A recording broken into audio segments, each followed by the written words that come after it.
Hello students, this side Shubham Sharma and आपका most welcome है फिर से अपने इस favourite YouTube channel Shubham Sharma classes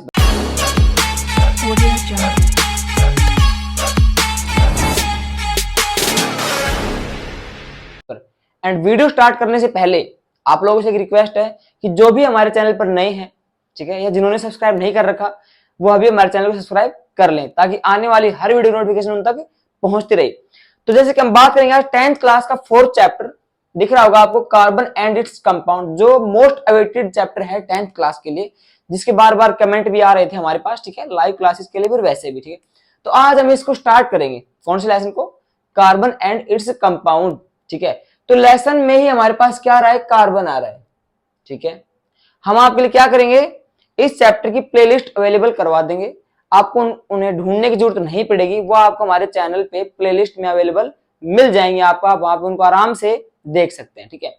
तो हम आज इसका पढ़ेंगे इंट्रोडक्शन, ठीक है। चैप्टर समझेंगे पहले हम कि चैप्टर कहना क्या चाह रहा है हमसे, ठीक है।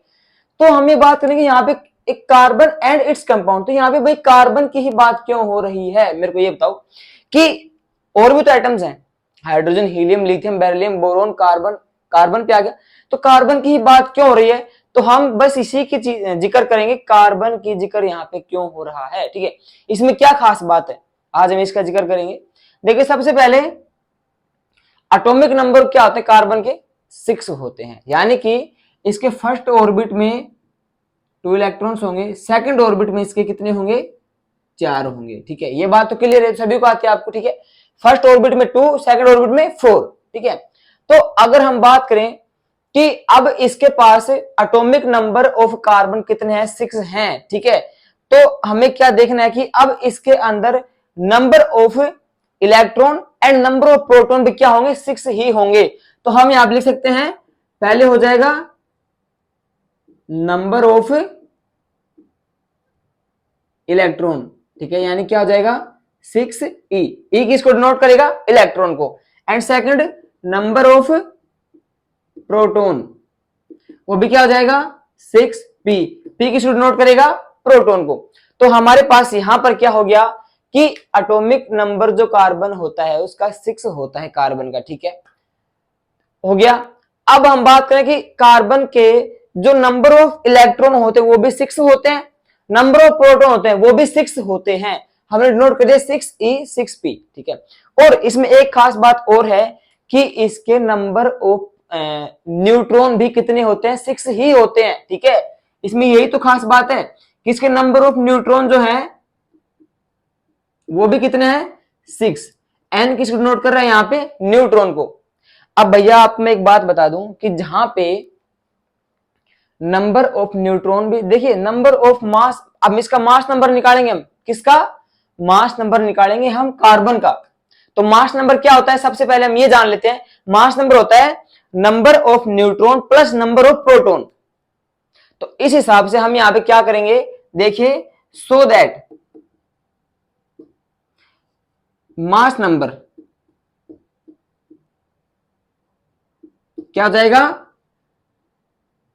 नंबर ऑफ न्यूट्रॉन है 6n प्लस n, तो हटा दीजिए कोई दिक्कत नहीं है, 6 लिख दिया हमने यहां पे, जो क्या है न्यूट्रॉन की संख्या किसकी है, न्यूट्रॉन की, और नंबर ऑफ प्रोटॉन क्या है इसमें, वो भी 6 है, 6 हो गया, बराबर क्या आ जाएंगे 12, हो गया, क्या आ गया इसका 12 नंबर आ गया, क्या मास नंबर इसका 12 आ गया, किसका, कार्बन का, ठीक है। तो अब हमारे पास हमने देखो, हमने शुरू में आपको बताया था कि जो कार्बन होता है इसी का जिक्र क्यों हो रहा है, इसमें क्या खास बात, इसमें यही खास बात है कि इसमें number of carbon, atomic number तो हमने देख लिया 6 है इसका, लेकिन उसके साथ इसमें क्या होता है कि नंबर ऑफ इलेक्ट्रॉन भी कितने हैं 6, नंबर ऑफ प्रोटॉन भी कितने हैं 6, एंड नंबर ऑफ न्यूट्रॉन भी कितने होते हैं 6 ही होते हैं। तो अब हम इसका मास नंबर निकालेंगे, तो मास नंबर क्या होता है, number of proton plus number of neutron, क्या हो जाएगा 12 हो जाएगा, ठीक है। अब हम मान लो इसका इलेक्ट्रॉनिक कॉन्फ़िगरेशन करेंगे, देखिए इधर,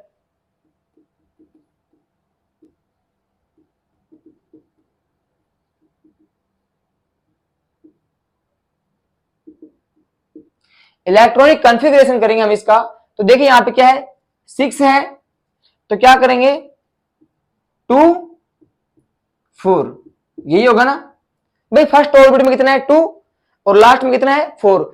तो देखिए हमारे पास ये 4 जो है ना, ये इसका क्या है, वैलेंस सेल है। वैलेंस सेल क्या होता है कि वह सेल जो सबसे आउटर मोस्ट सेल में प्रेजेंट होता है, आउटर मोस्ट ऑर्बिट में प्रेजेंट होता है, ठीक है। तो इसका आउटर मोस्ट सेल ये 4, तो हमने 4 को क्या बना दिया, वैलेंस सेल बना दिया। क्या बना दिया भाई, वैलेंस सेल इसको हमने बना दिया। समझ में आया सभी को। अगर आपके पास अब अभी आपने पेज और पेन निकाल रखा है अपने पास, तो आप इसको उतार भी सकते हो, क्योंकि आज हम इसका सिर्फ क्या पढ़ेंगे, इंट्रोडक्शन ही पढ़ेंगे।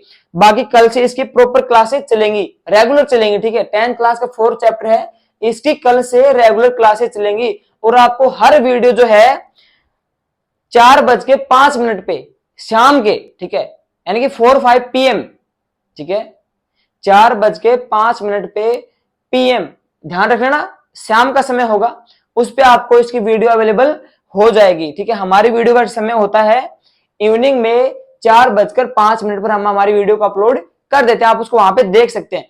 तो इसका वैलेंस सेल भी क्या हो गया 4, ठीक है।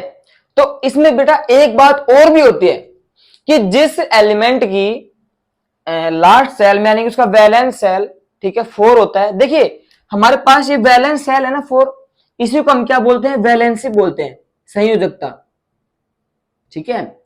जो लास्ट सेल हमारे पास जो होता है ऑर्बिट का, लास्ट जो ऑर्बिट में जो सेल प्रेजेंट होता है उसे हम क्या बोलते हैं, वैलेंसी बोलते हैं।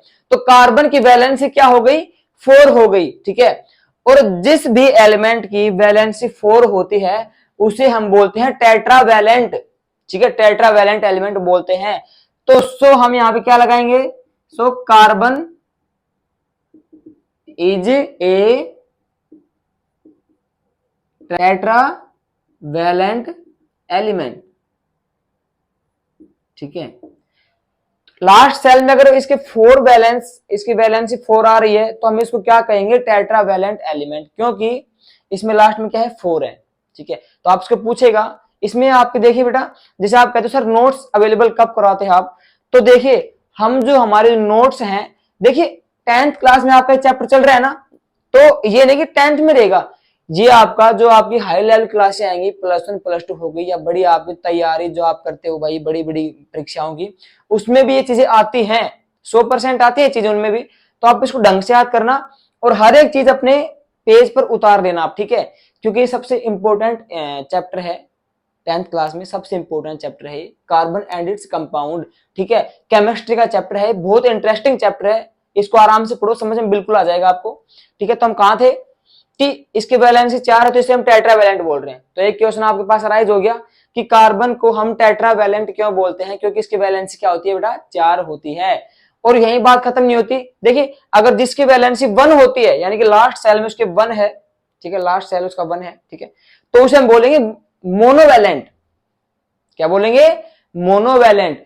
और अगर जिसकी लास्ट, जिसका वैलेंसी, अब आप बात हटाओ इन सारी की चीजों की, हम बात करें सिर्फ वैलेंसी की। वैलेंसी का नाम आते आप क्या समझोगे कि उसके लास्ट जो सेल में कितने इलेक्ट्रॉन या प्रोटॉन कुछ भी है वो इसमें शामिल हैं। तो इसमें 4 है, तो इसको हम टेट्रावैलेंट बोल रहे हैं, ठीक है। जिसकी 1 होगी वैलेंसी उसे हम बोलेंगे मोनोवैलेंट, ठीक है। जिसकी 2 होगी तो उसे हम क्या बोलेंगे, डाईवैलेंट। जैसे CO2 होता है कार्बन डाइऑक्साइड, CO होता है कार्बन मोनोऑक्साइड, तो वैसे ही हमारे पास 2 होगी उसे हम बोलेंगे डाईवैलेंट, 1 होगी उसे बोलेंगे मोनोवैलेंट, और इसकी 4th हम इसे क्या बोल रहे हैं, टेट्रावैलेंट, ठीक है। यहां तक सभी को समझ में आ गया होगा। तो यहाँ पे एक बात क्लियर हो जाती है कि हम सिर्फ कार्बन का ही चैप्टर क्यों पढ़ रहे हैं, ठीक है। और भी एलिमेंट का चैप्टर है वो हम पूरा पढ़ सकते थे, लेकिन इस कार्बन के ऊपर ही पूरा चैप्टर क्यों बनाया गया, क्योंकि कार्बन एक स्पेशल एलिमेंट है जिसे हम, अभी आपने समझ भी गए होंगे। देखिए इसका सब कुछ 6 है, ठीक है, यहाँ पे इसके न्यूट्रॉन भी 6 है, 6 + 6 12 हो गया, और इसका कॉन्फ़िगरेशन 2-4 टेट्रावैलेंट, यानी मतलब इसमें आपको बहुत सारी इंटरेस्टिंग चीजें मिलेंगी जो हम नेक्स्ट क्लास जो आपकी लगाएंगे, हम कल से स्टार्ट करेंगे, ठीक है। आपको हर दिन का वीडियो अवेलेबल हो जाएगा, तो आपको इसको समझने में बहुत ज्यादा इंटरेस्ट आएगा, ठीक है। तो अगर आपको समझ में आया, इसका इंट्रोडक्शन समझ में आ गया, ठीक है, तो आप हमारे चैनल को सब्सक्राइब कर सकते हैं, किस लिए, आने वाली वीडियो को जारी रखने के लिए, ठीक है। सो हम मिलते हैं ऐसे ही नेक्स्ट वीडियो में, तब तक के लिए जय हिंद।